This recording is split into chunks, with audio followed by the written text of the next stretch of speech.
Now, it's been the secret to success for the likes of Perez Hilton and Arianna Huffington. Now, two mums are revealing how we can all make a fortune from blogging. Emma Bradley and Lynn James have teamed up to write a guide to turning your online musings into a profitable business. Emma and Lynn join me now. And guys, thanks very much for being here. You only met for the first time in September, is that right? That's correct. How long after that, because that's only 4 months ago, how long after that did you decide to collaborate? The very next day. So literally we met at a blogging conference and we had a chat, and the very next day I texted Lynn and said, do you want to write a book with me? And Lynn said, I've been thinking the same, and it went from there. We knew we had complementary skills where I could write about certain areas and Emma could write about others, so it was a perfect sort of meeting of minds. Absolutely. And you both had very different careers before getting into blogging yourself, successfully I should say, getting into blogging. One was doing finance, one teaching, which are quite obviously stable jobs. Did it seem like a risky move diving into something that could potentially go one way or the other? Yes, I mean, it can be, and for me, I made that transition over time. So I've been blogging for 7 years, so I was blogging alongside my teaching, and about 18 months ago, I decided, or sorry, 18 months before I left teaching, I decided that I was going to leave. So I bridged that gap in the meantime, building up my blog, ready to take that leap of faith, but I really believed in it. Yeah, and I was slightly different because I worked for EE and I actually took redundancy, which that gave me a bit of a safety net of cash to pay the bills whilst I was building up the business, because it takes a bit of time to build up a blog before you're making money out of it. That's what I was going to say, because obviously there is potentially big money to be made, but you're not going to be making that immediately, are you? No. So it's a numbers game and it's a time game. You've got to build up your social media numbers, is where it's at, get them to quite a high level, and then brands and PR people start to notice you, and work will come your way.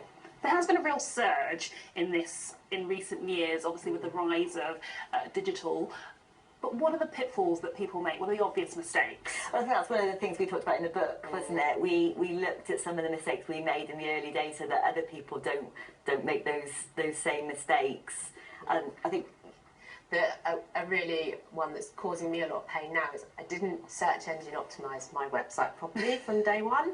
So I've got about 100 posts from the early days which aren't set up correctly for the internet. So that's, if you just get that right from day one, that saves people a lot of time. So we pointed out quite a lot of those kind of things to make it easier for other people starting. And how key is also choosing what you're going to be blogging about? Because I expect the market now is a bit saturated with certain types of blogs. Yeah, you need, I mean, writing good content is key. I mean, if you're not writing good content, your blog is not going to stand out. So you do need to think about what knowledge you have and what people are looking to read about. So I write about education, I write about health and raising up teenagers, which I think, teenagers get a really hard time in the press sometimes. So it's people come looking for some positive inspiration.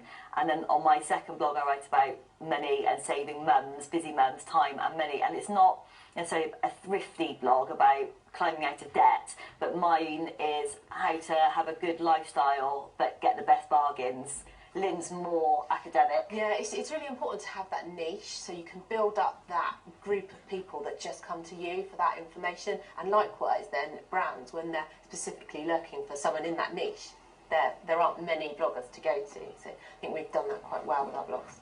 And when you look at the people who have made an absolute fortune from this, I mean, how possible is that for the average person to go from sort of zero to hero?